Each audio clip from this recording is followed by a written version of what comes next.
Exercise therapy class है आपकी। Type of exercise क्या होता है ये पढ़ेंगे। बताइए क्या होता है, कौन कौन सी एक्सरसाइज होती है। आराधना, अच्छा, और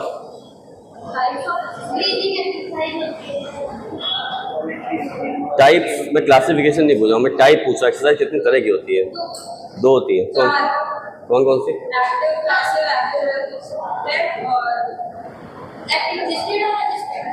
अच्छा, तो ये क्या होगा, आइसोमेट्रिक और आइसोटोनिक? ये टाइप नहीं होगा। हाँ बताओ शिव। पहले तू क्या, ये बात मुंह में क्या है? जाओ जाओ, तू क्या बोल। क्लास चल रही है, आप लोग मजाक समझ रहे हो।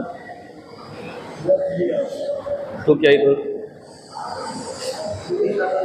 हाँ बताओ जानकी, तुम बताओ एक्सरसाइज कितने तरह की होती है। टाइप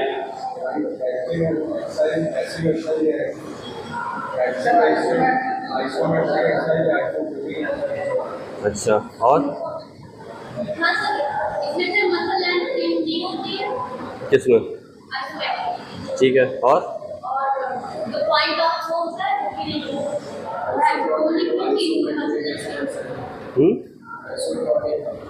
पहले नाम बता दो खाली मुझे, उसका मैंने डिटेल ही पूछा। हाँ ठीक है। आइसोटोनिक कितनी तरह की होती है? पढ़ पढ़ के बता रहे हो। बंद करो कॉपी। अभी मैं ये वाली जो एक्सरसाइज है मैंने कई बार रिपीट की, तो मैं पूछ रहा हूँ। बंद करो, पढ़ लिया जल्दी है। तुम भी बंद करो, श्रेया आप भी बंद करो। अच्छा ब्लैंक है। अब बताओ आइसोटोनिक कितनी तरह की होती है? 3 तरह। बताओ अब याद आना, देखिए याद हुआ कि नहीं। Very good. पहले नहीं, अब फिर से बता दो, बोला क्या मैंने क्या पूछा? आइसोमेट्रिक कहाँ से आ गया? पढ़ के भी गलत बता रहे हो। कॉपी बंद करो, कॉपी बंद करो। कॉपी अगर देख के करो कभी नहीं बता पाओगे, ठीक है। टाइप ऑफ एक्सरसाइज कितनी होती है पहले बताओ। ठीक है, 2 तरह की होती है, आइसोमेट्रिक और आइसोटोनिक। आइसोटोनिक कितने तरह की होती है? 3 तरह की। बताना तो कौन सी 3 होती है? 3 और 2। 3 कौन सी होती है, 2 कौन सी होती है? बताइए।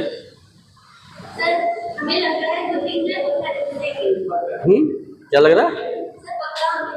जो आ रहा हो बताइए ना, पक्का नहीं पूछ। और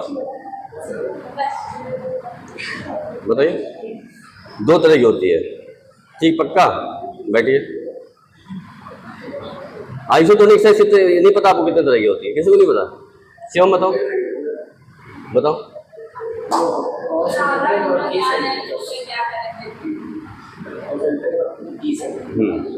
सही बता रहे हैं? ठीक है बैठो। 2 तरह की होती है आपकी, कॉन्सेंट्रिक और इसेंट्रिक। आइसोमेट्रिक और आइसोटोनिक में डिफरेंस क्या है? आइसोमेट्रिक क्या होती है? जिसमें चेंज नहीं होती है। आइसोटोनिक में चेंज होती है। तो आइसोटोनिक को फर्दर डिवाइड किया 2 पार्ट में, कॉन्सेंट्रिक और इसेंट्रिक। ठीक है, एक में क्या हो रहा है, मसल लेंथ बढ़ रही है और एक में घट रही है। ठीक है, तो उसको याद रखिए, बेसिक है आपका, ये नहीं आप लोगों को याद होगा। आइसोमेट्रिक एक्सरसाइज की बात करते हैं पहले, ठीक है। डेफिनेशन क्या है? Is static form of exercise without change in the length of the contracting muscle and without visible joint motion. ठीक है, आइसोमेट्रिक एक्सरसाइज जो होगी वो क्या होगी? क्या होगी? उसमें लेंथ चेंज नहीं होगी, कॉन्ट्रैक्शन होगा मसल्स का, मसल कॉन्ट्रैक्शन होगा, लेकिन कोई लेंथ चेंज नहीं, कोई ज्वाइंट मोशन नहीं होगा आइसोमेट्रिक में। ठीक है, static contraction produce a great amount of tension and force output on the contracting muscle. जो भी आपकी स्टैटिक कॉन्ट्रैक्शन जो हो रहा है, कॉन्ट्रैक्ट कर रहा है, वो क्या करेगा? प्रोड्यूस करेगा great amount of tension. Static contraction क्या हुआ? Static contraction. मन नहीं लग रहा पढ़ाई में, लग रहा तो मैं पूछ रहा हूँ क्या सामने पूछ रहा हूँ, लिखा हुआ ध्यान दीजिए ना। कहाँ पे ध्यान है सबका? मैं पूछ रहा स्टैटिक कॉन्ट्रैक्शन क्या होता है, बताओ। कॉन्ट्रैक्शन होगा तो वो मतलब हम लोग जैसे कॉन्ट्रैक्शन दे रहे हैं वो उस देर तक वो बराबर पैसे देता है उसमें। स्टैटिक मतलब मूवमेंट ना हो, जहाँ रुका हुआ कॉन्ट्रैक्शन हुआ, ये रुका हुआ है, ये होगा स्टैटिक। डायनेमिक मतलब मूवमेंट हो रहा है उसमें, ठीक है। तो static contraction produce a great amount of tension. ये क्या करेगा, जब आप किसी को कॉन्ट्रैक्शन कराओगे, रोक के रखा है, तो यहाँ पे क्या होगा, टेंशन बढ़ेगा ना। तो वही बात बोली गई है कि static contraction produce a great amount of tension and force output on the contracted muscle, ठीक है।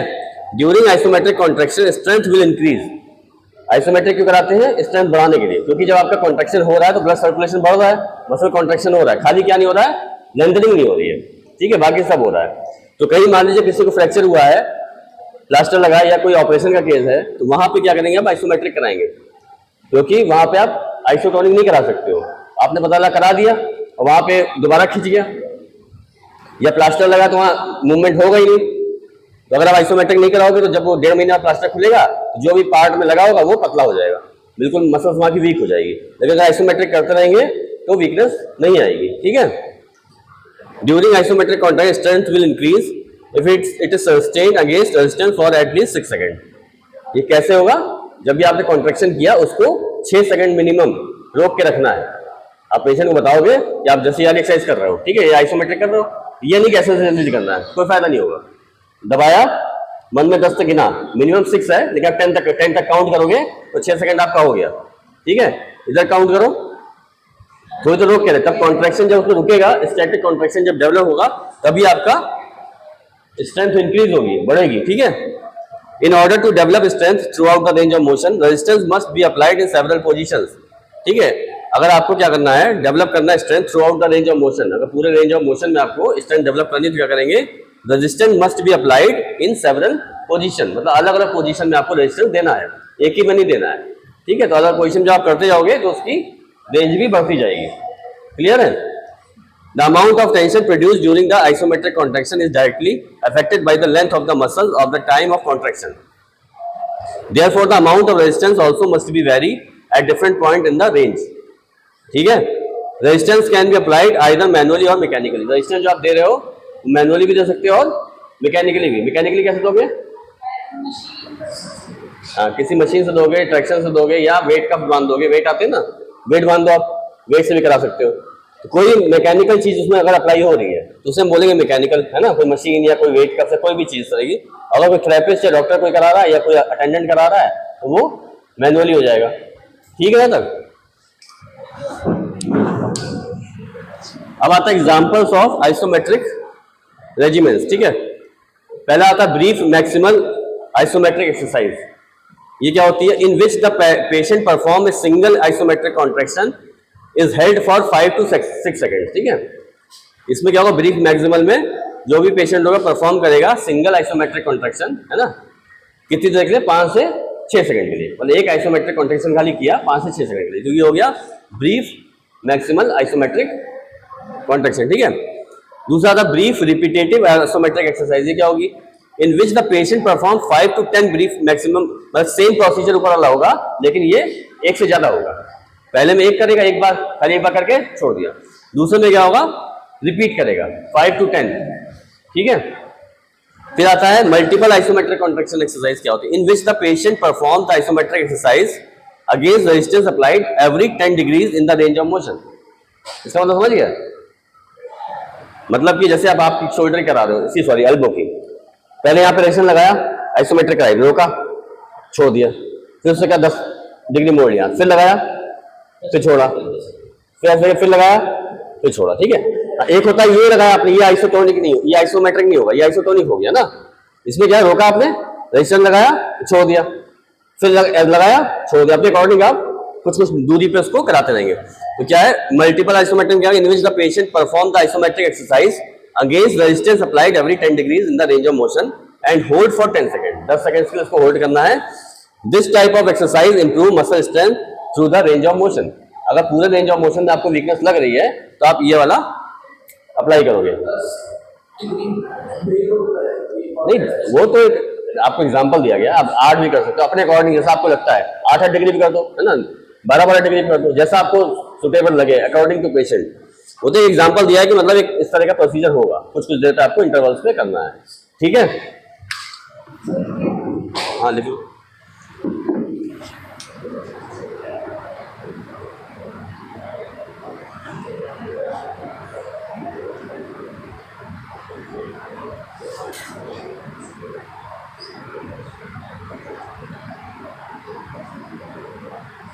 ये सब पढ़ते चलो, क्योंकि अब इंटर्नशिप में जाओगे कभी तो फिर ये सब चीज़ें पूछी जाएंगी।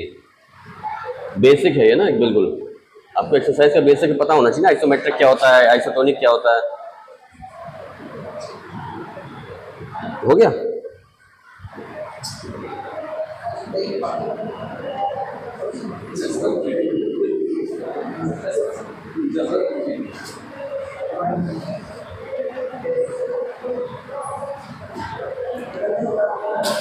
सबका नंबर आएगा, सबसे पूछेंगे, कोई बचेगा नहीं। जब कितने लोग हुई आप, 3 या तो 7 लोग, केवल 7 गिनो चलो लोग हो, कुछ हो नहीं जाएगा। मैं कह रहा हूँ क्वेश्चन सबसे पूछेंगे, ये कह रहे हैं, ठीक है। क्वेश्चन पूछने का मतलब नहीं कि आप आता जवाब दो, नहीं आता तो जो दूसरा दे रहा उससे सीखो, इसलिए क्वेश्चनिंग होती है। हो गया। अब आगे इसमें बढ़ते हैं। ये तो वही आ गया, रिपीट हो गया। हाँ, equipment used with isometric exercise, क्या क्या इक्विपमेंट यूज होंगे। पहला होता है free weight and pulley system, ठीक है। पुली सिस्टम पता है क्या होता है? क्या क्या बोले? खाली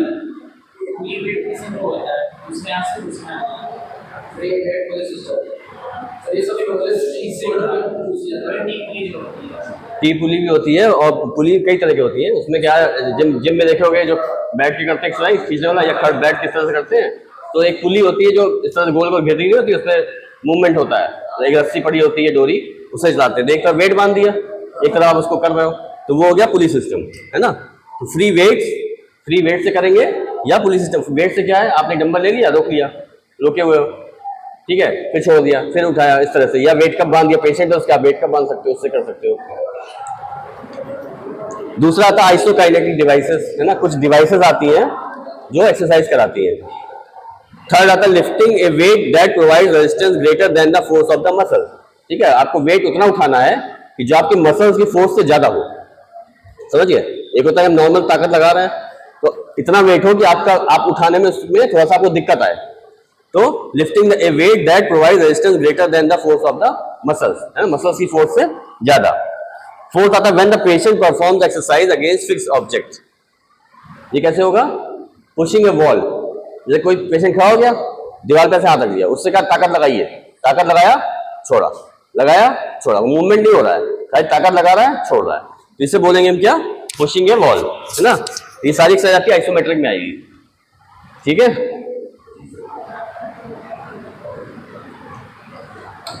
लिख रहा है कोई क्या?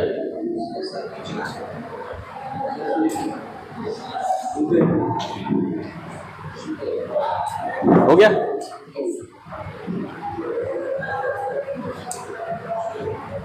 अब आते प्रिंसिपल्स पे। इसके प्रिंसिपल्स क्या होते हैं? पहला, determine the point in the range of motion at which the muscle contraction is to occur and set the patient up accordingly. यहाँ क्या करना है? डिटरमाइन करना है the point in the range of motion at which the muscle contraction is to occur, मतलब जहां पे जिस पॉइंट में मसल, जैसे अब ये मोड़, तो अब जहां से मसल कॉन्ट्रैक्शन स्टार्ट हुआ वो पॉइंट आपको ढूंढना है, डिटरमिन करना है ना। And set the patient up accordingly, उसके अकॉर्डिंग आपको पेशेंट को प्रिपेयर करना, तैयार करना, सेट करना है। सेकंड आता है appropriate stabilisation is need to avoid substitution, है ना। जो स्टेबलाइजेशन है वो एप्रोप्रिएट होना चाहिए, सही होना चाहिए। किस लिए? तो अवॉइड सब्स्टिट्यूशन, मतलब कि आप जब करा रहे हो किसी का मूवमेंट, तो उसका सब्स्टिट्यूट समझते हो ना, तो कोई दूसरा मूवमेंट ना हो जाए, जो कर रहे हो उसी पे काम हो, उसके लिए क्या करना है? एप्रोप्रिएट स्टेबलाइजेशन, स्टेबलाइजेशन जो आपका अच्छा होना चाहिए, ठीक है, प्रॉपर होना चाहिए। थर्ड आता है instruct the patient to contract the muscle, आपको पेशेंट से बोलना है मसल को कॉन्ट्रैक्ट करें, होल्ड एटलीस्ट 6 सेकेंड, और उसको कम से कम 6 सेकेंड तक होल्ड करके रखें, देन रिलैक्स एंड रिपीट।